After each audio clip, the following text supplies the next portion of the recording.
தருமபுரி மாவட்ட ஆட்சியர் அலுவலக கூடுதல் கூட்டரங்கில் மக்கள் குறைதீர்க்கும் நாள் கூட்டம் மாவட்ட ஆட்சித்தலைவர் திருமதி கி சாந்தி ஈயாப்பா அவர்கள் தலைமையில் இன்று 5/8/2024 நடைபெற்றது.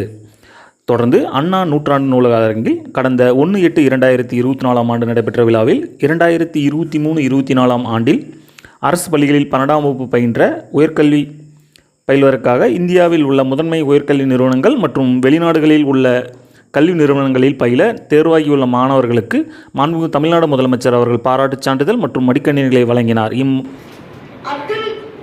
அபுதாபி இன்டர்நேஷனல் யூனிவர்சிட்டி AIU மலேசியாவுக்கு தெரிவு செய்யப்பட்டிருக்கிறாங்க. BBA கவர்மெண்ட் மாடல் ஸ்கூல்ல படிச்சு Aishwarya Abu Dhabi international university Malaysia BBA க்கு தெரிவு செய்யப்பட்டிருக்கிறார். அடுத்த மாடல் ஸ்கூல்ல படித்த மாணவன் K Naveen Indian marine university BSc nautical science.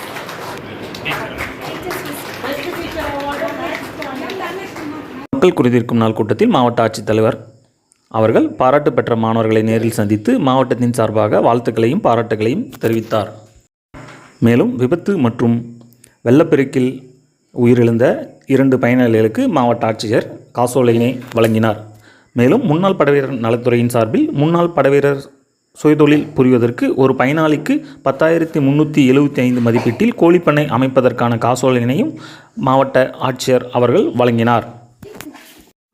மாவட்ட சுகாதார பணிகள் அலுவலகத்தின் சார்பில் மக்களை தேடி மருத்துவ திட்டத்தின் கீழ் சிறப்பாக பணிபுரிந்த 13 வட்டார மருத்துவ அலுவலர்கள், செவிலியர்கள் மற்றும் களப்பணியாளர்களுக்கு பாராட்டுச் சான்றிதழ்களை மாவட்ட ஆட்சியர் வழங்கினார். இம்மக்கள் குறைதீர்க்கும் நாள் கூட்டத்தில் மாவட்ட வருவாய் அலுவலர் திரு சே பால் பிரின்ஸ் ராஜ்குமார், மாவட்ட ஆட்சியரின் நேர்முக உதவியாளர் பொது திரு சையது முகிதீன் இப்ராஹிம், மாவட்ட வளங்கள் மற்றும் நுகர்வோர் பாதுகாப்பு அலுவலர் திரு செம்மலை, உதவி ஆணையர் கலால் திருமதி நர்மதா, முன்னாள் படைவீரர் நலத்துறை அலுவலர் பொறுப்பு திருமதி பிரேமா மற்றும் அரசு துறை அலுவலர்கள் கலந்து கொண்டனர்.